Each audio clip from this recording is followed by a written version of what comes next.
daquilo que nós vimos nos outros encontros, e vamos passar para a parte mais próxima da prática, aquilo que a gente consegue enxergar na nossa realidade próxima, ou seja, da liturgia, do nosso espaço litúrgico, para que assim possamos, logo em seguida, daqui uns dias, de uns meses, aliás, possamos fazer um encontro prático daquilo que realmente nós estamos aprendendo, para que os nossos acólitos, nossos coroinhas, estejam em sintonia em toda a arquidiocese.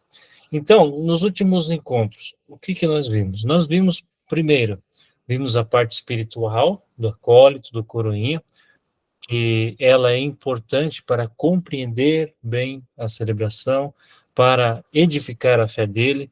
Isso tudo ajuda que ele consiga realizar o seu trabalho com maneira mais eficaz, tanto o acólito como o coroinha, no sentido de estar se sentindo em casa, ter confiança nos coordenadores nos coroinhas, nos acólitos, em vista de um serviço público, ou seja, na liturgia, onde se serve o próximo. Então, a espiritualidade do acólito coroinha é muito importante. Isso se dá por orações, por meditação da palavra de Deus, que é muito importante. Talvez alguns encontros seria bom, quem faz encontro mensalmente, fazer encontro utilizando a palavra de Deus, às vezes no início dos encontros, fazer uma reflexão bíblica, isso é muito bom. Também, e sobretudo na celebração da missa, nós encontramos o ápice da nossa fé, da nossa vivência como acólito e como coroinha, também como cristãos. Por quê? Nela, na missa, como nós vimos dividido em duas partes, as partes iniciais e a parte da palavra, Deus nos fala, Deus nos conversa com a gente e nos instrui. Ali o coroinha, o acólito, eles ajudam, geralmente levando turíbulo, velas, para mostrar que isso é a nossa oração que sobe ao céu, nossa palavra de Deus, que Deus vem ao encontro para falar, a ponto de ele se encarnar em nosso meio. Isso é a primeira parte da missa. E a segunda, que o coroinha às vezes e o acólito tem um pouquinho mais de participação, onde tem a parte da Eucaristia e a parte final. Na Eucaristia, sobretudo quando o coroinha toca o sino, lava a mão dos padres, o acólito quando leva os objetos litúrgicos, mas não simplesmente um ato vazio, mas o ato que ele está fazendo para o padre, que representa Cristo, servindo o altar, onde acontecerá o sacrifício de Cristo, mas em vista de todos aqueles que estão participando, seja ali presencialmente, materialmente, seja espiritualmente, mas também de toda a igreja, seja celeste, seja terrena. Então, é importante que nossos coroinhas, nossos acólitos tenham consciência disso, para entender a dimensão do sacrifício, a dimensão da Santa Missa, para eles ter mais fé ao exercer seu trabalho. E hoje nós passamos, então, para nossos objetos e paramentos litúrgicos, como uma base de conhecimento onde todos os acólitos coroinhas já são convidados a saber o nome. Eu lembro que os coroinhas já têm essa formação, mas quando vão iniciar novos acólitos, também é importante fazer novamente essa formação para retomar o nome, os conceitos, porque durante a missa pode acontecer, o padre fala, me traga o monastério. Ah, o que é monastério? É uma toalhinha. Mas o padre fala, pega o cálice. Ah, o que é cálice? O que é âmbula? Então, essas são coisas que a gente precisa saber para ensinar também os nossos coroinhos, os nossos acólitos a melhor servir. Nós começamos primeiramente pelo missal, que ele é um livro utilizado na liturgia, sobretudo pelo padre. Nele contém as orações eucarísticas, a oração diária, contém também o calendário litúrgico, contém os dias do ano, os santos que se celebram cada dia. Ele contém uma divisão internamente dele, que demonstra aquilo que o acólito precisa saber para abrir na hora da missa. Então, o padre vai celebrar, por exemplo, num domingo de Páscoa. É a página do domingo de Páscoa, indicando o prefácio, que vem antes da oração eucarística, indicando a oração do dia. O padre quer fazer o sinal da cruz, mas quer fazer uma saudação diferente. Então, existe uma página que consta que o acólito pode abrir e apresentar para o padre. incluindo fórmulas de ato penitencial, o glória, a letra do Cordeiro, a letra do Santo. Então, no missal, nós encontramos essas letras fixas da missa, que às vezes não pode ser mudado. Às vezes a equipe de liturgia tem dúvida, tal glória é litúrgico? Olha o missal, se ele acompanhar, ele é litúrgico. Olha o ato penitencial, é litúrgico ou não? Olha no missal. O missal ele fornece algumas opções de ato penitencial. Então, o missal é o livro usado pelo padre para conduzir a celebração. O lecionário dominical, ele contém as leituras dos domingos. Os domingos, ele se divide no ano litúrgico, como nós vimos na formação com o Bernardino e com o Luiz Fernandes, né, que o nosso calendário litúrgico, ele contém épocas diferentes, anos diferentes, que são formas de viver o nosso tempo, mas segundo o tempo de Cristo. O nosso tempo chamado Kairos, para viver segundo o tempo de Cristo. O tempo Kairos é o tempo de Cristo. O nosso tempo é o tempo Cronos. Então, para nós viver o nosso tempo Cronos, mas segundo o tempo de Cristo, que é o tempo Kairos. E o missal, o lecionário, ele nos traz leituras diferentes, especialmente a cada ano litúrgico, para que a gente possa viver e aprofundar a palavra de Deus, o mistério de Cristo, de acordo com os evangelistas. Ano A, São Mateus, B, São Marcos, C, São Lucas. Em seguida, ainda nós temos o lecionário semanal, que ele é para os dias de semana. Na semana, as leituras se dividem entre leituras do ano par e ano ímpar, sendo o evangelho sempre o mesmo para todos os anos. E aqui também contém primeira e segunda leitura sobre tudo. E o lecionário santoral, que é um lecionário diferente, que acompanha as leituras para diversas ocasiões de santos. Então, ele vai acompanhar a celebração dos santos e dela vai conter o uso para também sacramentos e outras circunstâncias. Então, os lecionários são as leituras que nós lemos durante a missa e eles vão acompanhar a missa de acordo do dia, ou do domingo, ou da semana, ou do santo. O evangeliário é muito importante, sobretudo nas matrizes. Capelas não se usa evangeliário, mas, a princípio, nas matrizes, para demonstrar que é Cristo o que está falando, Cristo que está conduzindo. O evangeliário, em algumas paróquias, o acólito pode entrar com ele levantado na procissão de entrada e colocá-lo sobre o altar. Na procissão de entrada, entra com ele levantado e coloca diretamente sobre o altar, para que o padre, na hora da proclamação do evangelho, possa ir em procissão com o evangeliário também para o ambão da palavra. E aqui algumas paróquias fazem uma procissão solene, onde o padre pega o evangeliário, o turíbulo e a naveta ficam cada lado também fica uma vela, e assim vai em fileira até o ambão da palavra, tendo uma vela, o turíbulo, o evangeliário levantado, a naveta atrás e a outra vela, como se fosse uma procissão, para mostrar a grande importância que o evangelho, onde é Cristo que nos fala, é o próprio Cristo que está nos falando. Aí nós temos o altar, que ela é uma mesa de preferência fixa, ela pode ser móvel, mas ela é destinada à Eucaristia. É o espaço mais importante da igreja, lugar onde se renova o sacrifício redentor de Cristo. Algumas igrejas, inclusive a de Aparecida, colocam o altar no meio, para demonstrar que Cristo é a centralidade. Que ali onde acontece o sacrifício, representa também o sacrifício de Cristo Redentor. Por isso que todas as vezes que nós passamos pelo altar, nós fazemos reverência para ele, sinal de veneração. Nós não fazemos reverência para o padre, tá? Nós fazemos reverência. Eu noto que muitos lugares, às vezes se olha para a cruz lá atrás, ou para o desenho de Cristo, faz reverência e sai. Não. A reverência é para o altar. E até é prescrito que, mesmo que o padre esteja presente, a reverência é para o altar. Agora, se o bispo está presente, a reverência também pode ser para o bispo. Depende do lugar que você está passando, tá? Mas o altar sempre tem preferência, tá bom? O ambão, que é o ambão da palavra, ele chama-se mesa da palavra, é o lugar onde é colocada a palavra de Deus. e ela não deve ser confundida com a estante do comentarista ou do animador. Este é o lugar onde Deus nos fala. Nós vimos isso na formação recente, né? Que o ambão da palavra é onde Deus está falando para nós, Deus está se comunicando com nós.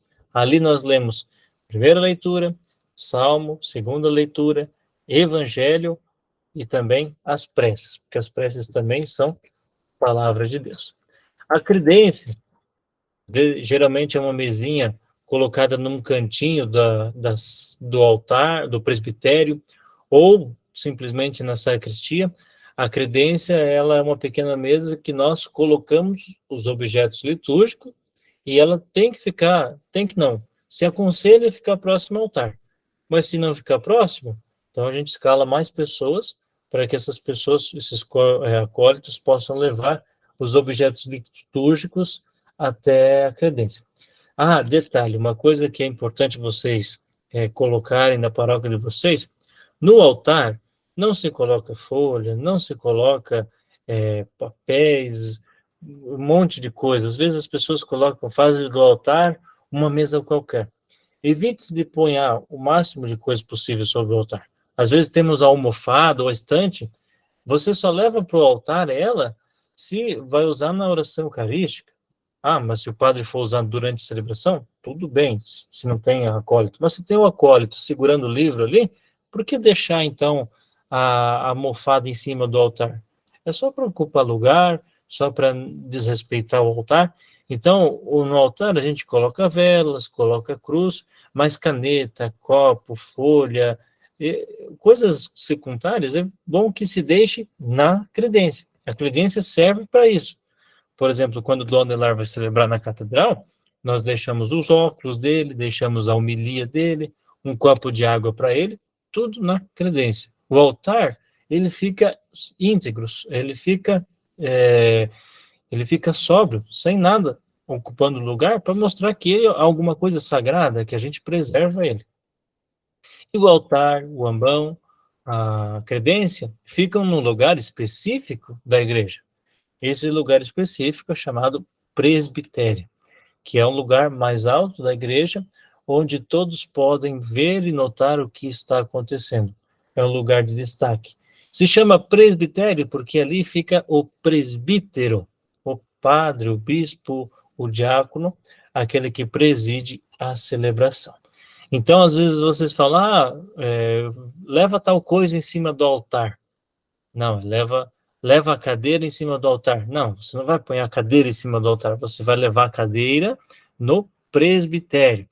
Ah, onde que você deixou o turíbulo? Ah, eu deixei no altar. Não, você às vezes deixou no presbitério. Então, nós temos que ter este cuidado com esse vocabulário. Nós temos o presbitério. Nós temos o costume de chamar todo o espaço do altar, do presbitério, de altar. Não, mas todo aquele espaço se chama presbitério. Altar é só a mesa. A parte mais baixa da igreja nós chamamos de nave, onde costumam ficar os fiéis. Nesta parte mais baixa, nave vem do nome do lugar do navio, onde fica a maioria da tripulação. Então, o lugar onde nós todos geralmente sentamos se chama nave. Isso para a gente denominar, né? Para o acólito, olha, você desce até a nave, você sobe até o presbitério, você passa pelo ambão, você passa pelo ambão da palavra. Então, para o acólito e a coroinha terem noção do espaço litúrgico. O sacrário é um lugar onde nós guardamos as hóstias sagradas. Recomenda-se que fique num lugar apropriado, com dignidade, geralmente numa capela lateral. Então, é recomendado que não fique na igreja em si o sacrário, mas que fique numa capela lateral. Ah, mas na minha paróquia tem no presbitério. Não tem problema, foi construído assim, tranquilo. Então, quando se faz procissão de entrada, se o sacrário está no presbitério, não se faz necessariamente a reverência, mas se faz genuflexão, porque o tabernáculo, o sacrário, está no presbitério. Isso quem diz é o missal romano, não sou eu que estou falando, tá? Mas daí, durante a celebração, se faz reverência mais para o altar, tá? No começo é só porque está chegando, está saudando o que está ali. O sacrário, como que surgiu o sacrário? O sacrário, antigamente, Os cristãos não sabiam onde colocar as hóstias que sobravam da sua celebração. Então, eles colocavam em um lugar adequado, um lugar ornamentado, bonito, e deixavam uma luz acesa para demonstrar que Cristo estava presente ali. Esta é uma grande diferença nossa dos luteranos. Os luteranos, eles também consagram a Eucaristia, mas eles acreditam que depois de consagrado, depois que terminou o ato litúrgico, as partículas consagradas podem ir para a sacristia e voltar para o armário. Não, a gente acredita que uma vez consagrada, para sempre Eucaristia. Então nós colocamos num armário bonito, numa caixa bonita, ornamentada, e com uma luz vermelha para mostrar que Cristo está presente ali. E essas hóstias que estão guardadas ali, é aconselhável que seja levada para doentes, para os cristãos que não puderam participar da celebração por motivos de saúde. Então, ela tem um significado especial. Tanto que se recomenda que toda celebração se comungue partículas recém-consagradas, eucaristias recém-consagradas, para demonstrar a grande conexão que existe de comunhão daqueles cristãos. As eucaristias que estão no sacrário, ela é reserva para doentes, para enfermos, para pessoas que necessitam. Nós temos o púlpito, que era um lugar antigo na igreja, que nós não temos mais, quando ainda não se tinha microfone, que os padres subiam para fazer a pregação. Isso para nós, nossas igrejas aqui na nossa região não tem. Temos o batistério, poucas igrejas têm, que era um espaço à parte, onde se ia cantando a ladainha, quando se manifestava a vontade de batizar, a procissão se seguia até o batistério, ia cantando a ladainha até o batistério, onde se realizava o batismo. Nele vocês vão ver que fica a pia batismal. Aqui, no batistério, ele é um lugar próprio para o batismo. Mas nossas igrejas, devido às suas circunstâncias diversas, ela coloca a pia batismal na frente do presbitério, ou, às vezes, algumas igrejas na porta de entrada. Por que na porta de entrada? Para simbolizar que o batismo é o nosso momento de entrada na igreja. O momento que nós somos inseridos na igreja é a partir da fonte batismal. Ali nós morremos para a vida, nós morremos por o velho homem e nós tomamos vida nova com Cristo. Nós nascemos um novo homem. E o batistério era um lugar importante para isso. Na igreja antiga tinha muito isso, e até lugares que o batistério era uma piscina, onde a pessoa descia degraus, mergulhava e de novo subia outros degraus e saía. Se vocês tiverem um dia a oportunidade de pesquisar, pesquisem, que é muito rica essa história. A pia batismal, onde acontece o batismo, que eu disse para vocês, às vezes ela pode ser funda ou rasa, algumas servem para mergulhar, outras servem só para colocar a cabeça e colocar água, mas o lugar onde se batiza. Sacristias, aqui poucos sabem, né? Lugar, uma sala anexa à igreja, onde se guarda a veste dos ministros e objetos litúrgicos, e que são destinados a celebrações, e onde também os ministros de paramento. Nós temos que tomar cuidado para a sacristia não virar uma festa, uma bagunça, porque é muito fácil dentro da sacristia, muita conversa, muitos risos, e nós não entendemos que a sacristia também é um lugar sagrado, um lugar que nós estamos nos preparando para o culto, preparando para o ato litúrgico.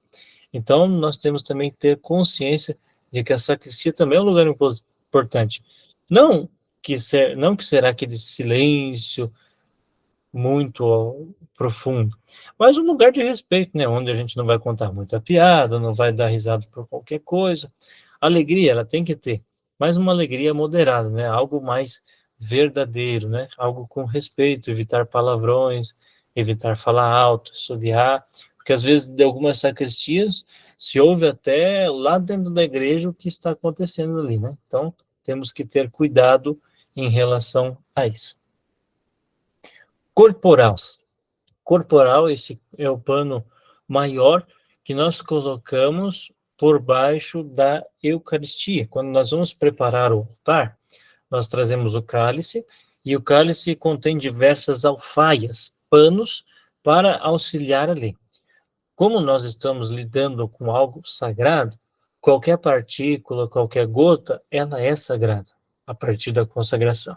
Então, esse pano maior que nós estendemos por primeiro na mesa do altar se chama corporal. Por quê? Porque dele, em cima dele, vai ficar o corpo e o sangue de Cristo. Primeiro vão o pão e o vinho, mas depois, pela ação do Espírito Santo, se transforma corpo e vinho. Vejam, ele é até dobrado assim, né? Ele é dobrado dessa forma, para que depois, quando você for retirar, você também dobre ele fechando para dentro, a fim de que nada caia para fora, para que não se perca nada, nenhum fragmento. Então tem que ter cuidado, se algumas paróquias os acólitos preparam o altar, pedir para não chacoalhar achando que a toalha é de mesa, é uma coisa muito sagrada, tá? O manustérgio, que a imagem está um pouquinho ruim, é uma toalha que o padre usa para secar as mãos, que geralmente vai com o lavabo, que vai com a ânfora e com a anáfora, ou seja, com a jarra e com a bacia, onde o padre lava as mãos. Essa função geralmente dos coroinhas, né? Que lavam as mãos do padre e também secam. É o tamanho menor para que possa secar só as mãos, né? Jesus já disse, não precisamos lavar todo o corpo, somente as mãos. A pala é aquele um pano quadrado com algo duro por dentro que serve para tampar o cálice. Ele tampa o cálice para que não caia sujeira dentro dele e não entre mosquito, mosca, mas que o sangue de Cristo possa ser conservado durante a celebração. O sanguíneo, o nome já diz sanguíneo, porque ele vai por cima do cálice, aquele que cai às laterais do cálice, e também ele serve para na hora da purificação, quando o padre termina de tomar o sangue, para o padre secar a borda do cálice, ou também se derramou para secar, ou quando vai distribuir a comunhão, caso o padre encoste na boca de alguém, ou esteja com o dedo suado para secar, ele serve para isso, para o padre ter controle e não deixar que sobressaia o sangue nem o corpo de Cristo. E quando o padre coloca água sobre o cálice depois que ele ingeriu todo o sangue, o padre toma essa água também e seca o cálice, porque o cálice ele é sagrado, ele tem um contato com o sagrado, então não se pode pegar qualquer pano e secar o cálice depois que teve o sangue de Cristo ali no ato litúrgico. Na sacristia, tudo bem limpar o cálice com outro pano fora da missa, né? Mas eu digo dentro da missa, momento da celebração, que o padre está purificando. Então é o sanguíneo que tem essa função para secar e também para cuidar para que não se derrame o sangue de Cristo. Nós temos o véu de âmbula, que é um véu que nós colocamos no sacrário, um pequeno tecido, que vai sobre as âmbulas para guardar no sacrário. Então, além do sacrário, nós colocamos ela por cima da âmbula para proteger, a fim de que a ferrugem, a fim também de que nós demonstre que é sagrado. Existe um ditado na igreja que tudo aquilo que é sagrado a gente tampa ou a gente coloca um véu. Por causa que às vezes algumas mulheres colocam um véu, usam um véu durante a celebração, para demonstrar que também são sagradas, né? Mas o uso do véu caiu há muito tempo, então hoje em dia não convém usar. A gente que entende que homem e mulher são sagrados por natureza. Mas o véu da âmbula, ele procura mostrar que ali está escondido algo precioso. A âmbula é o recipiente que nós usamos para distribuição da Eucaristia, mas também para guardar a Eucaristia. Ali, quem é ministro sabe que é colocado partículas dentro, o padre consagra, depois distribui, as que sobram são juntadas em uma só, e nós colocamos no sacrário. Qual que é a diferença da âmbula e do cálice? O cálice não tem tampa.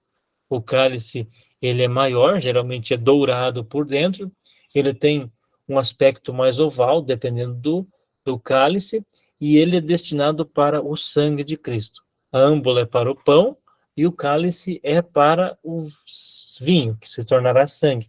Até cálice, ou a palavra cálice, vem da palavra bebida quente. O nosso sangue, ele é quente ou é frio? Ele é quente. Então, todas as vezes que nós consagramos a Eucaristia, ali está o sangue vivo de Cristo, o sangue quente. Nós temos a caldeirinha, que é um pequeno recipiente que vai água benta para o padre aspergir. Dentro dela, geralmente vai, não aparece aqui, o isopo, que é um outro objeto que vai dentro dela, com um negócio redondo na ponta, né? Que o padre mergulha e asperge. Então, a caldeirinha vai a água benta e o isopo, que vai dentro, aquele ferrinho, se chama isopo, que é para aspergir água benta. Aí nós temos o aspersório, que ele é um instrumento já com água benta dentro, que nós só desrosqueamos a ponta e jogamos. A água benta serve para abençoar objetos, para aspergir nas pessoas. Temos os castiçais, que são meios para que se usemos coloquemos as velas. Os castiçais, eles geralmente se chama castiçal quando são fixos, quando são soltos nós chamamos lâmpadas ou lanternas. Nós temos o candelabro ou menorá, que é um grande castiçal com 7 velas. Geralmente nós usamos este no dia da missa do bispo ou no dia de Pentecostes, que é para mostrar que toda a igreja está presente e que o Espírito Santo está visivelmente em nosso meio. Então, 7 velas significa o Espírito Santo, a união da igreja. A patena, que ela vai sobre o cálice, que vai a hóstia magna, a hóstia do padre, aquela partícula maior, para que se consagre. Por que a partícula do padre é maior? Porque é mais importante? Não, é porque quando o padre eleva ela ao alto, se fosse uma partícula pequena como a nossa, que nós comungamos, nós não viríamos, aqueles que estão longe não conseguiriam ver, mas aqueles que estão longe, então, com uma partícula maior, conseguem ver. E ela também, o padre parte e divide e coloca em algumas âmbulas para demonstrar que o padre comunga da mesma Eucaristia que nós, é o mesmo trigo que nós. Às vezes é bonito quando tem vários padres na celebração e o padre parte a Eucaristia, entrega um pedaço para cada um e todos levantam, dizendo: eis o Cordeiro de Deus, eis aquele que tira o pecado do mundo. Então isso é bonito porque demonstra a comunhão. E aí tem aquele pedacinho que o padre parte e coloca no cálice, isso demonstra a comunhão de toda a igreja, mas também assim a igreja toda está unida, assim como o corpo e o sangue de Cristo está unido. A patena, ela é um objeto de metal, pode ser prata ou dourado, e ela geralmente é plana e redonda. Existem alguns lugares que tem a patena um pouco mais funda, que se utiliza também para pôr Eucaristia, mas não deixa de ser patena. Bacia e jarra, que formam o lavabo, que eu já falei para vocês, que os coroinhos usam para lavar as mãos. O círio pascal, que apareceu agora recentemente, né? Na paróquia todos vocês têm círio pascal? Acho que sim, né? Então, no sábado santo, círio pascal, ele é benzido e ele simboliza a presença do Cristo ressuscitado em nosso meio. Ele fica até o domingo da ascensão do Senhor, e até esse domingo, esse círio, ele fica do lado do ambão da palavra, para mostrar que a palavra de Deus, iluminada pela luz de Cristo, dá sentido à nossa vida espiritual e à nossa vida no mundo, na história. Ela é uma grande vela que tem a sua importância e que demonstra que a luz de Cristo jamais se apaga. Detalhe, essa vela, ela só fica acesa no tempo pascal, tá? E até o domingo de Pentecostes. Chegou o domingo de Pentecostes, ela fica no batistério ou do lado da pia batismal. Só acende ela quando tem batismo. Às vezes algumas paróquias têm o costume de acender ela durante o ano inteiro. Não, isso está errado. Por quê? Porque Cristo sobe aos céus e nos envia o Espírito Santo. Não faria sentido acender o círio pascal e deixar para nossa comunidade ali acesa, se Cristo ressuscitado já não está mais no nosso meio. Ele foi para o Pai e ele enviou o Espírito Santo. E aí é o momento de nós não reconhecermos Cristo no círio, numa vela acesa, mas é o momento de nós reconhecermos Cristo pela ação do Espírito Santo na Eucaristia, nos sacramentos, na palavra de Deus. Isto é uma espécie de mistagogia que nós aprendemos na igreja e que nós vamos aprender. Nós temos a coroa do advento, que é um tipo de castiçal, com 4 velas, que vai representar cada semana do Advento, e que a cada vela nós acendemos para mostrar que a luz de Cristo está próximo, o grande nascimento. E aqui esse slide traz alguns significados sobre as velas. Por exemplo, a primeira vela seria o perdão, Adão e Eva, a segunda, fé em Abraão, a terceira vela, a alegria do rei Davi, e a quarta vela, a chegada dos profetas. Este é uma simbologia. E vocês podem ver aqui que tem 4 velas de cor diferente. Não existe recomendações litúrgicas para a cor da vela, mas eu, particularmente, se fosse pároco, eu colocaria de acordo com os domingos. Então, 3 velas roxas e uma rosa, para simbolizar a cor litúrgica que nós estamos vivendo naquele dia. Mas sobre isso não tem simbologia. Pode colocar vela de qualquer cor, desde que seja bonito, pelo menos, né? Não fazendo qualquer vela aí. A cruz processional, que nossos acólitos carregam durante a procissão de entrada e a procissão de saída, que vai à frente da procissão para mostrar que Cristo caminha à nossa frente e nós caminhamos com os olhos fixos em Cristo. A cruz processional, então, ela tem esta função. O crucifixo, que fica em cima do altar, para que o padre olhe para ele, ou geralmente fica atrás, para que toda a Assembleia veja, que é uma cruz fixa, que não se move, ou seja, não se tira durante a celebração, para que todos nós possamos olhar para Cristo e lembrar das nossas misérias, dos nossos sofrimentos, e lembrar que Cristo se encarnou e nos salvou e nos dá a vida eterna. Temos as velas, que geralmente são colocadas no altar, e elas sempre são usadas em número par. 2 velas, 4 velas, 6 velas. Número ímpar só, número 7, tá?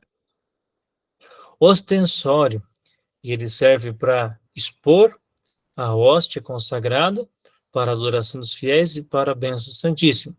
Aqui é importante que quando se use ostensório, se tiver acólito ou coroinha, fique atento para levar ao padre o chamado véu umeral, que é um pano que vai sobre os ombros, que o padre usa para tocar no Santíssimo.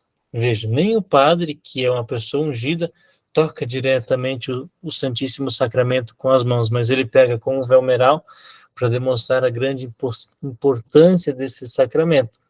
E é ostensório porque, realmente, nós ostentamos Jesus. Jesus ostenta ali toda a sua divindade, toda a sua beleza, e nós o adoramos na Eucaristia. Aqui uma recomendação: quando nós temos adorações, os acólitos podem servir com as velas, as lanternas, podem servir com o turíbulo. Quando se faz procissão, nós fazemos procissão com o Santíssimo, as velas ao lado e o turíbulo na veta na frente, para incensar e demonstrar esse nosso grande ato de adoração. Temos a luneta, que vai dentro do ostensório, que geralmente se encaixa a Eucaristia. Ela é uma peça móvel, se tira de dentro, coloca a Eucaristia e se põe de volta. A hóstia, que ela é feita com pão não fermentado, pão ázimo, ela se torna o corpo de Cristo após a consagração, e ela normalmente tem a formação circular, e ela é feita só de farinha e água. Por que é feito asmo? Nós temos diferença que algumas igrejas católicas orientais, eles usam pão fermentado, mas a nossa católica se mantém no pão ázimo, assim como o relato de Jesus, quando falava sobre a Páscoa dos judeus, sobre os pão ázimos, pão sem fermento, porque o fermento ele tem um grande significado para nós. Às vezes o fermento pode ser uma coisa ruim. Nós temos que ter o fermento das coisas boas, não o fermento mal dos judeus, mas o fermento que nos leveda, que nos deixa mais leve, que nos deixa mais participantes do mistério e propícios à comunhão. Reserva eucarística, aquilo que eu falei para vocês, que ficava dentro do sacrário, para os doentes, para comungar fora da missa. O incenso, aquilo que é uma resina aromática, que ela é extraída de várias plantas, e ela colocada sobre as brasas na celebração, exprime ali um cheiro agradável, e isso era usado no tempo de Roma, do imperador, quando eles cultuavam os deuses, os imperadores, era queimado incenso. Mas aí, com o cristianismo, surge, tem novo significado, que esse significado é de culto e adoração a Deus. Temos a teca, que ela é uma pequena âmbula, que é para guardar a Eucaristia, a partícula maior para consagra, para adoração. Então, às vezes, aquela partícula maior, a Eucaristia maior, ela não fica dentro de uma âmbula normal, mas fica numa teca especial para ser utilizada na adoração. E nós temos, às vezes, tecas pequenininhas que servem para os ministros extraordinários da comunhão levar a Eucaristia aos doentes. Turíbulo, que é este objeto que nós colocamos brasa durante a celebração, e logo em seguida o incenso dentro dele, ele faz um movimento de tipo um pêndulo, né? Que serve para jogar fumaça. Temos a naveta, que se guarda incenso dentro dela, que é um pequeno vaso onde o incenso fica guardado para nós colocarmos incenso no turíbulo, com uma colherzinha pequena. Nós temos o báculo, que é um bastão, um ferro, pode ser madeira também, utilizado pelo bispo, que significa que ele é o pastor daquela região. Aqui nós temos 2 bispos agora. O bispo titular, que é o Dom Donizete, o Dom Adelar, que é o nosso pastor, e temos o Dom Donizete. O Dom Donizete pode usar o báculo? Pode. Por que ele pode? Porque ele é o bispo auxiliar, ele também ajuda a pastorear as ovelhas junto com o Dom Adelar. Mas numa celebração que estão os dois, somente o Dom Adelar pode usar, porque ele é o pastor primeiro. O Dom Donizete é o pastor que ajuda o Dom Adelar a pastorear. Mas Dom Donizete quase não tem costume de usar o báculo, só em crisma, mas é importante. Quais momentos se usa o báculo na celebração? O bispo usa na procissão de entrada, depois ele chega na frente do altar, ele tira, deixa com o acólito, o cerimoniário pega e entrega o acólito responsável.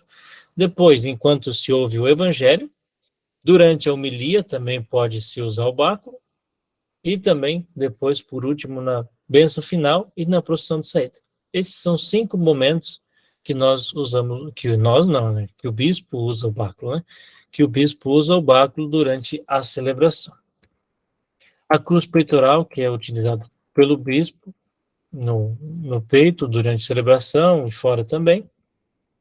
Mitra, que é esse chapéu quadrangular, que é usado pelo Papa, pelos cardeais, pelos bispos, e também por superiores de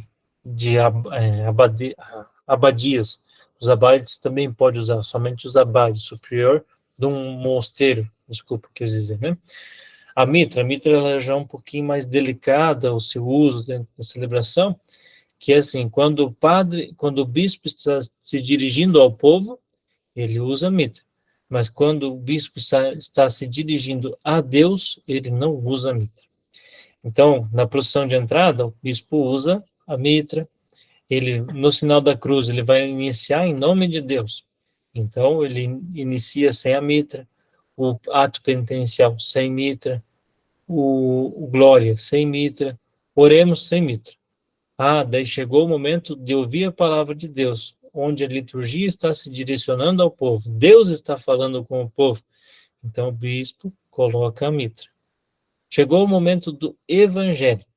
No momento do evangelho, ele tira a mitra, porque ele está falando com Jesus Cristo, é uma comunicação íntima, então é só o báculo. Chegou a homilia, ele está falando com o povo, o bispo, então ele está catequizando, então ele usa a mitra. Profissão de fé, é o povo e ele que estão professando a fé perante Deus, então tira a mitra. Ofertório, é o povo que está oferecendo os sacrifícios, as oferendas, e está tentando levar até Deus e está levando ao bispo para oferecer até Deus. Então, usa-se a mitra durante o ofertório. Mas chegou já o momento que ele se aproximou ao altar para levar essas oferendas a Deus, ele tira a mitra. Aí chega o momento de partir o prefácio, então ele tira até o solidel, que é aquele coxinho, daqui a pouco tem uma foto dele, ele tira aquele ali também para simbolizar que está acontecendo uma grande ação do Espírito Santo. Então, o solidel ele vai tirar nas durações e vai tirar também neste momento da oração eucarística até o pós-comunhão, para mostrar que está acontecendo uma grande ação do Espírito Santo, uma grande ação de Deus. E aí nós vamos até a oração pós-comunhão, que ele recebe o solidel de volta, e daí para a bênção final, bisos finais, homenagens, todas essas coisas, põe a mitra, aí a bênção final é com a mitra, e aí a procissão de saída também com a mitra. É um pouco mais difícil, vocês imaginem isso na missa normal. Agora vocês imaginam uma ordenação ou numa missa de crisma, que são missas um pouco mais elaboradas, né? Mas faz parte, a gente tem o Cerimonial dos Bispos, que é um livro próprio que a gente estuda tudo isso e tem a simbologia. Temos o amito, que é uma peça branca que vai por baixo. Vocês podem ver que, às vezes, os padres, quando colocam batina, tem alguma coisa branca por baixo, ou uma túnica que aparece muito a camisa por baixo, as mangas. Se coloca o amito para esconder, para que se fique mais íntegro na imagem, para mostrar que o padre está coberto pela ação de Deus, que a ação não é feita meramente por ele, mas pela ação do Espírito Santo que está sobre ele. Nós temos a túnica, o alvo, que é uma veste longa, branca, neutra, que é comum a ministro de qualquer grau. Ou seja, o bispo usa, o papa usa, o cardeal usa, o diácono usa, até o seminarista usa a túnica, para demonstrar que está coberto pela ação de Deus. Não é o nosso corpo que deve aparecer, mas sim Deus, a pessoa de Jesus Cristo.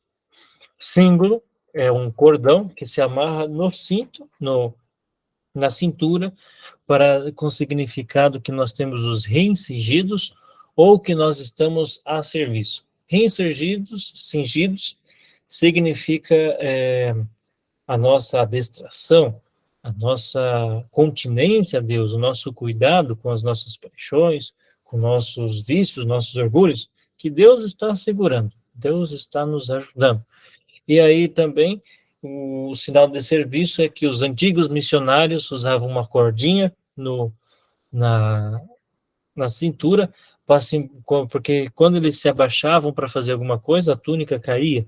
Então amarravam-se para mostrar que estavam a serviço. Então quando vocês veem um padre ou bispo com essa cordinha, lembrem disso.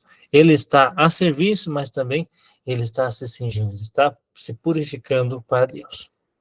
A estola, que é aquele pano em duas fitas, que nós geralmente vemos que os padres usam, e isso usa também por baixo da casula.